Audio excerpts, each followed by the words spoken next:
사랑하는 성도 여러분, 오늘은 우리 고유의 명절인 설날입니다.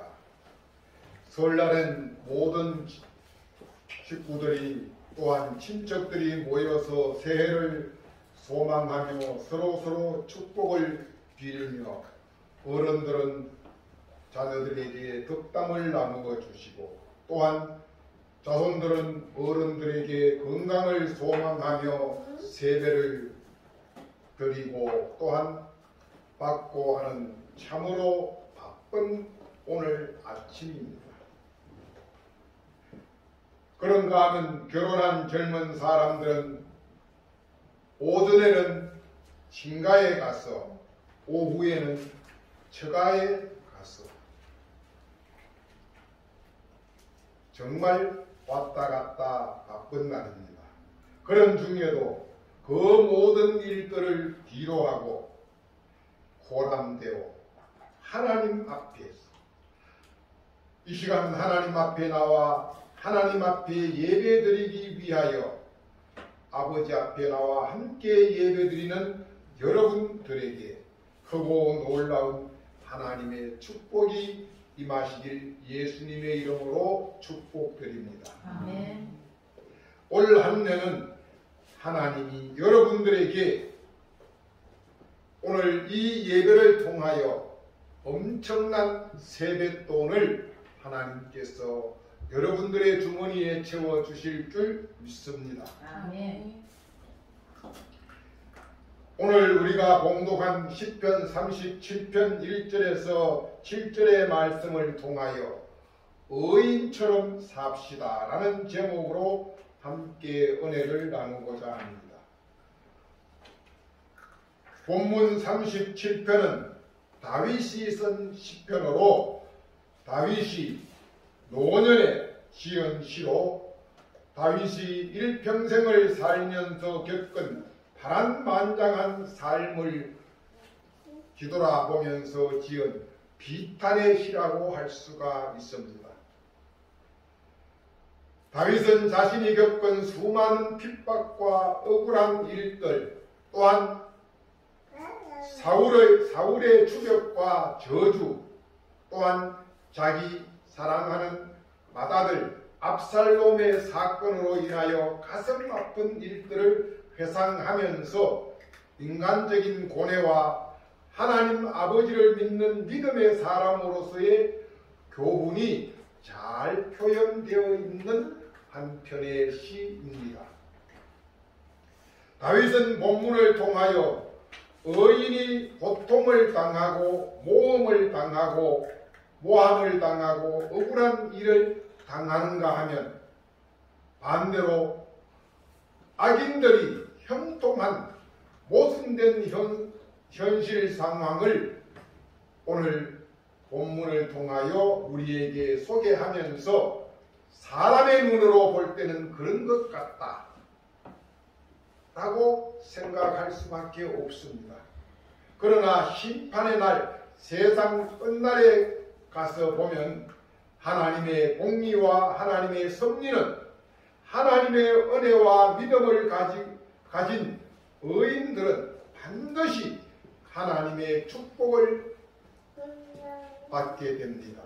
그 축복이 바로 하나님의 나라요 천국이요 영생으로 인도하는 삶입니다. 그리고 우리는 구원을 받습니다. 그런가 하면 악을 행하는 악인들은 심판을 받아 지옥불에 떨어져 멸망하게 된다는 사실을 분명하게 말씀해 주고 있습니다. 본문 1절을 통하여 믿는 자, 의인들에게 권면하고 있습니다. 악을 행하는 자들 때문에 불평하지 말라.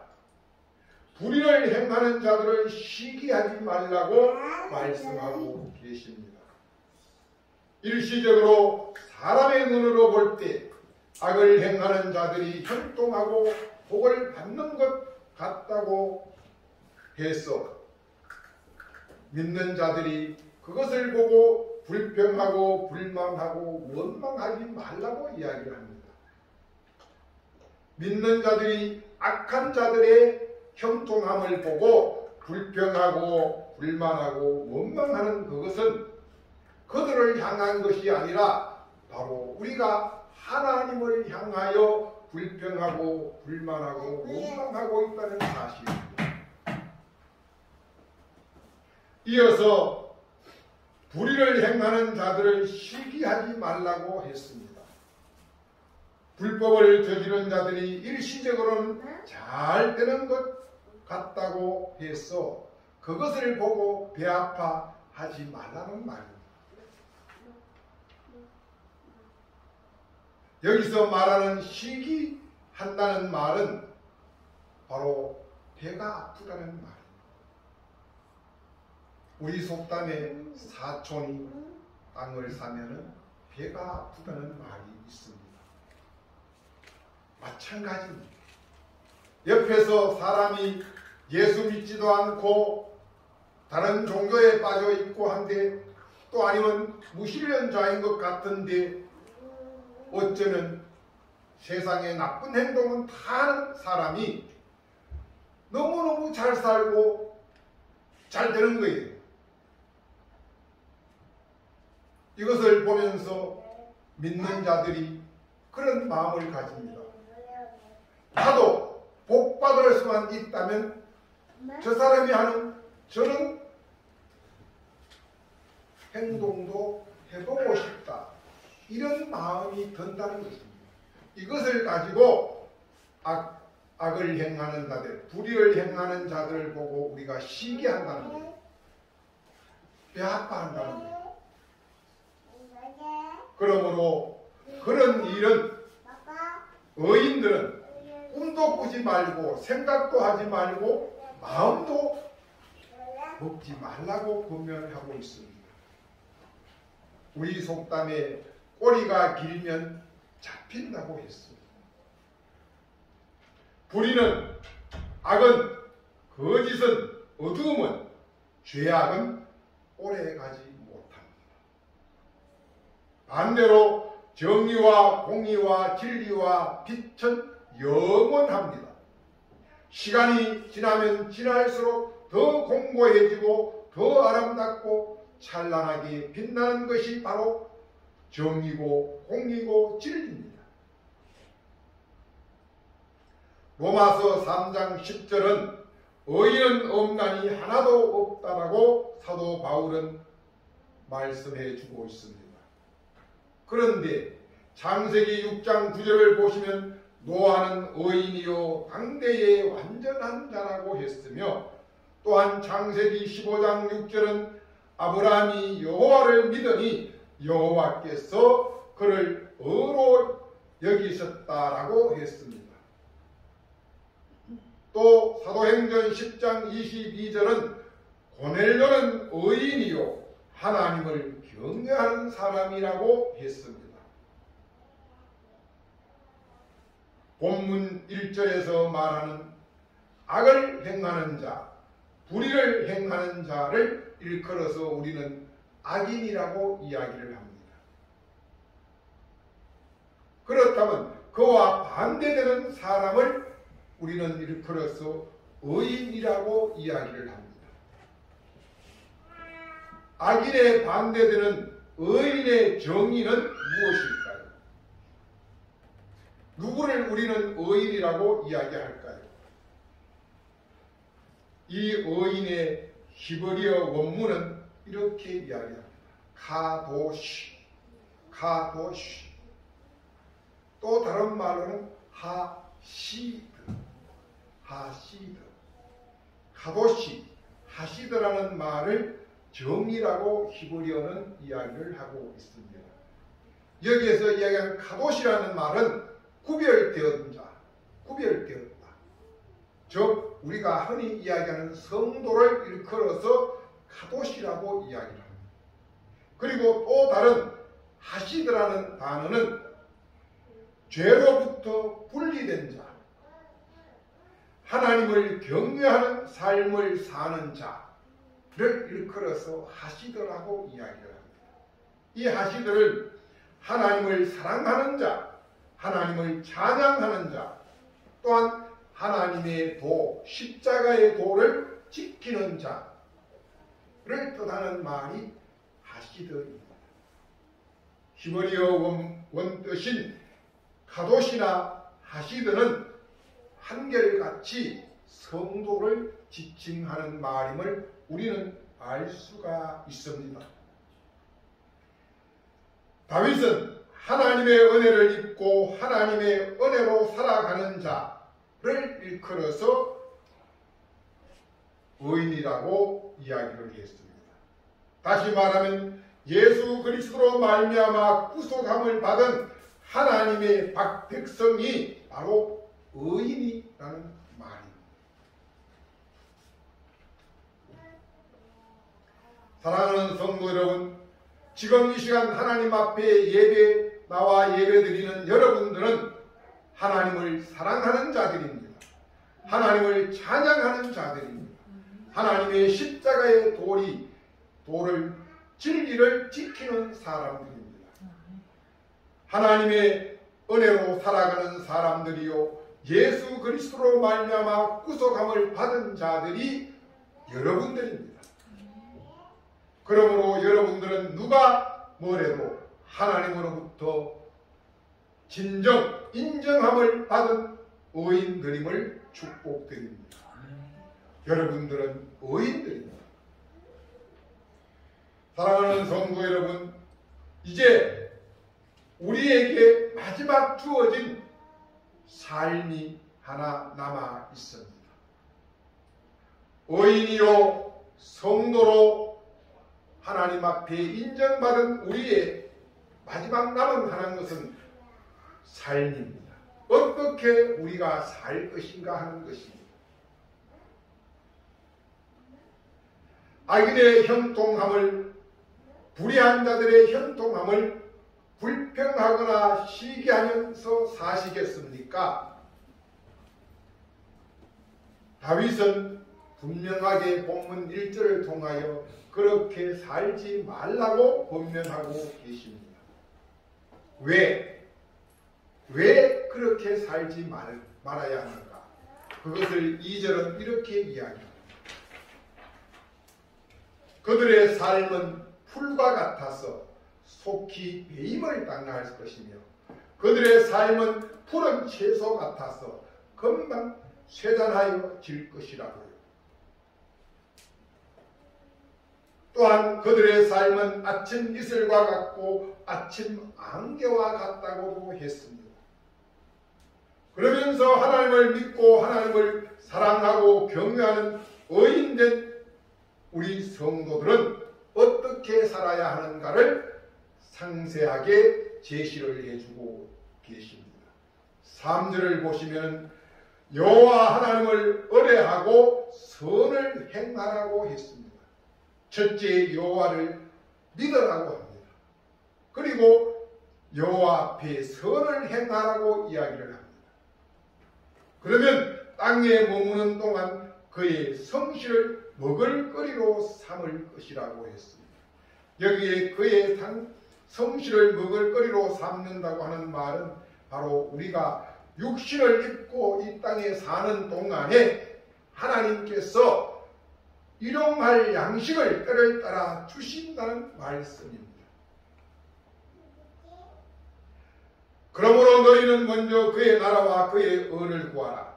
그리하면 이 모든 것을 너희에게 더하여 주시리라고 말씀하여 주셨습니다. 그러면서 이어서 4절은 또한 이렇게 이야기합니다. 의인된 너희는 여호와 하나님을 기뻐하라.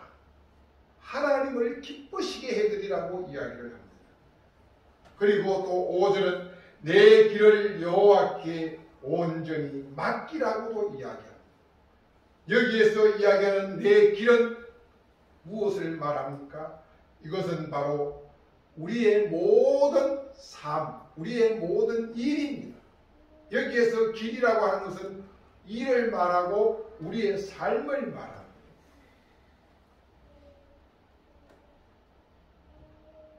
의인된 우리는 하나님의 영광을 위하여 하나님이 기뻐하는 삶을 살아야 합니다. 하나님이 좋아하는 삶을 살라는 말입니다. 의인된 우리는 우리의 모든 길, 우리의 모든 일을 여호와 앞에 온전히 맡기는 삶을 살라고 말씀하십니다.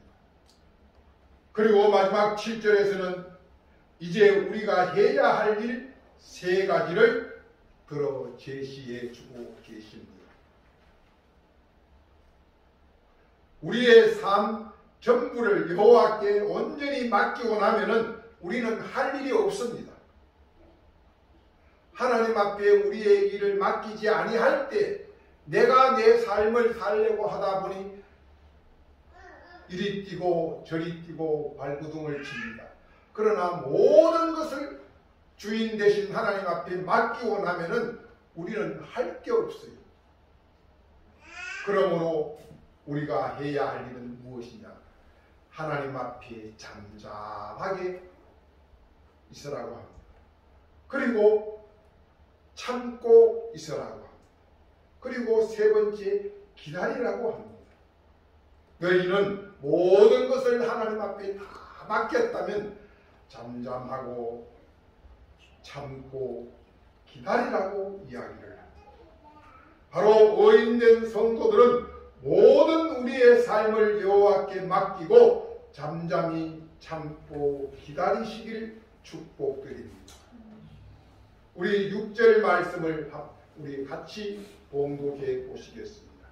내 의를 빛같이 나타내시며 내 공의를 정오의 빛같이 하시리로다. 아멘. 이 말씀은 악인들의 악행과 불의한들의 악행을 그들의 형통함을 보고 여호와께 불평하지 말고 하나님 앞에 시기하지 말라고 이야기하고 계십니다. 오직 하나님의 은혜를 입은 하나님의 사람, 의인, 그리고 성도들은 우리가 해야 할 일이 딱 정해져 있습니다. 하나님이 딱딱 점 찍어서 가르쳐 주셨습니다. 첫째, 의인된 너희는 여호와 하나님을 의뢰하라, 믿어라. 두 번째, 하나님 앞에 선을 행하라. 세 번째, 하나님이 기뻐하는 삶을 살아라. 그리고 네 번째, 나의 모든 삶을 여호와께 온전히 맡기라. 그리고 다섯 번째, 잠잠히 참고 기다려라. 그렇게 하면 하나님은 우리를 들어 세상의 빛같이, 그것도 정오의 밝은 빛같이 축복하시고 우리를 들어 쓰시겠다고 말씀해 주셨습니다. 사랑하는 성도 여러분, 우리 속담에 사람이면 다 사람이더냐라는 말이 있습니다. 사람이 사람답게 살 때 사람의 대접을 받습니다. 바로 오늘 성경은 우리에게 이야기합니다. 사람이 사람 후시를 해야 사람의 가치를 지니고 있습니다. 마찬가지입니다. 오늘 의인된 우리는 의인답게 살아야만 합니다. 성도된 우리는 성도답게 살아야 합니다. 우리 모두 2023년 이 한 해에 하나님이 우리에게 바라고 원하시는 삶, 너희는 의인답게 살아라. 이 한 해에 우리가 의인으로서 성도답게 사는 축복이 여러분들에게 있기를 예수님의 이름으로 축복드립니다. 아멘. 하나님 감사합니다. 하나님을 찬양합니다. 하나님을 사랑합니다. 하나님의 기쁨이 되기를 원합니다. 우리는 온전히 여호와 하나님만 믿고 하나님만 의지하며 나아갑니다. 나의 모든 삶을 하나님 앞에 온전히 맡겨드립니다. 하나님 나를 불쌍히 여기시고 긍휼을 베풀어 주시옵소서. 우리는 잠잠히 참고 기다리며 하나님의 도구가 되기를 소망합니다. 우리 주님 예수 그리스도 이름으로 기도드립니다. 아멘.